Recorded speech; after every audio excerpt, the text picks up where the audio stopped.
Ayo, kira-kira tadi kan sudah membaca teks tersebut. Kira-kira isinya apa? Saya tunjuk ya. Adelia Putri Ramadona mau menjawab. Oh, Silahkan, siapa yang mau menjawab? Adelia Putri Ramadona boleh menjawab. Isinya tentang berjuang, Bu. ya, berjuang. Selain berjuang apa?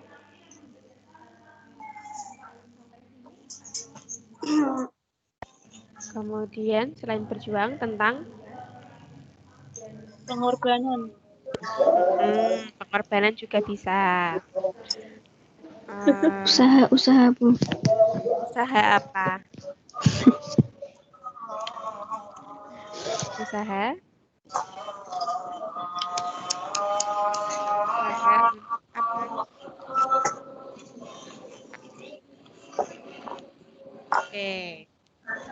Isinya berarti dapat berupa tentang tadi ya, pengorbanan, kemudian kepahlawanan juga bisa, pengorbanan juga bisa. Di situ. Ini PPT-nya yang saya tampilkan sudah terlihat. Nah, cakupan materi untuk hari ini itu ada 4. Yang pertama tentang pengertian cerpen dan ciri. Kemudian yang kedua unsur pembangun cerpen, ketiga struktur cerpen, keempat menyunting cerpen. Tadi kan sudah tahu bahwa cerita pendek itu cerita yang singkat, pendek, tidak panjang seperti novel. Nah, untuk cerita pendek yang kalian baca tadi isinya perjuangan, pengorbanan, kepahlawanan, gitu ya. Di sini ada pengertian dari cerpen. Ya, cerita pendek adalah salah satu karya sastra yang memusatkan diri pada satu tokoh dalam situasi tertentu. Adapun ciri-ciri ya, dari cerita pendek, yang pertama menceritakan satu kejadian, jadi hanya satu peristiwa saja. Kedua, dibaca sekali duduk. Maksud dari dibaca sekali duduk ini, dibacanya itu singkat, tidak lama. Ya, cuma sebentar.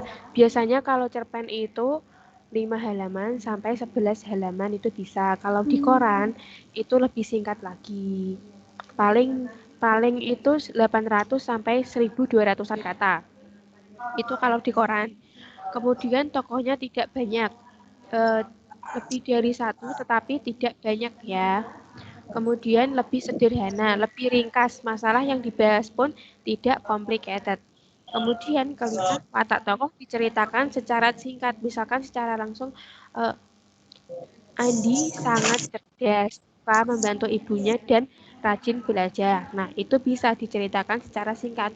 Yang keenam, alur yang digunakan hanya satu, bisa alur maju, mundur, ataupun alur campuran, gitu. Nah, kedua, ini ada unsur pembangun cerpen. Yang pertama ada tema.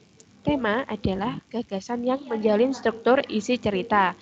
B. Amanat adalah ajaran atau pesan yang hendak disampaikan oleh pengarang. Untuk amanat ini memang tidak nampak secara jelas, biasanya sebagai makna tersirat yang ingin disampaikan oleh pengarang.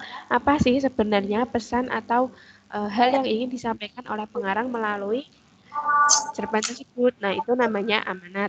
Kemudian ada penokohan. Penokohan adalah cara pengarang menggambarkan karakteristik tokoh. Dapat melalui ini banyak karakteristik tokoh itu. Yang pertama ini ada teknik analitik, menjelaskan karakter secara jelas seperti yang saya sampaikan tadi. Nah, Andi ini orangnya cerdas, suka membantu ibu dan rajin belajar. Nah, itu namanya teknik analitik.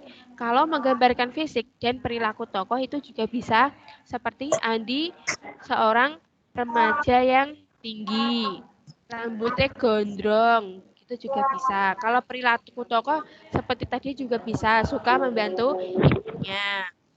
Penggambaran lingkungan kehidupan tokoh. Nah, ini seperti Andi tinggal di lingkungan keluarga yang taat beribadah. Seperti itu bisa. Itu kan lingkungan kehidupan tokoh di mana dia tinggal. Begitu ya. Kemudian penggambaran tata kebahasaan tokoh. Seperti kalau Andi misalnya kalau orangnya taat agama, rajin itu pasti bahasanya halus, enggak kasar, enggak menggunakan bahasa yang jelek-jelek lah intinya. Yang pasti sopan. Kemudian pengungkapan jalan pikiran tokoh ini seperti ideologi yang dianut oleh tokoh tersebut. Begitu ya. Kemudian penggambaran oleh tokoh lain. Misalkan penggambaran karakteristik Andi ini dijelaskan oleh tokoh Vina. Misalnya seperti itu. Vina berpendapat bahwa Andi seorang anak laki-laki yang baik hati. Nah, itu juga bisa. Seperti itu. Selanjutnya, ada D. Alur adalah pola pengembangan cerita yang terbentuk oleh hubungan sebab, akibat, atau kronologis. Kemudian E. Latar adalah hal yang melingkupi cerita seperti waktu, suasana, tempat dalam suatu cerita. Kalau waktu ini misalnya sore hari kemarin, Dinda duduk termenung di depan rumah. Dia menunggu ayahnya yang tak kunjung pulang sejak 3 bulan lalu. Itu bisa waktu sore hari. Kalau suasana, hujan yang deras menambah kesunyian pada malam ini. Nah, itu bisa. Kemudian, gaya bahasa adalah cara pengarang menceritakan peristiwa menggunakan kekhasan bahasa atau diksi. Di sini, diksi itu sebagai pilihan kata. Jadi, ada kata-kata yang dipilih khusus untuk cerpen itu supaya cerpen tersebut lebih hidup. Dan tentu saja bahwa diksi itu untuk menggambarkan si pengarang ini orangnya itu tuh seperti apa. Biasanya gitu. Ada kekhasan tersendiri. Ada yang ingin ditanyakan sampai sini?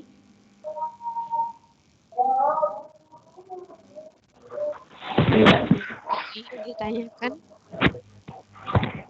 Enggak. Sinyalnya. Sinyalnya yang mana? Putus-putus. Putus-putus. Nanti materinya saya share ya di tim. Di bagian materi cerpen. Nanti saya share di situ. Ada yang ingin ditanyakan? Tidak ada.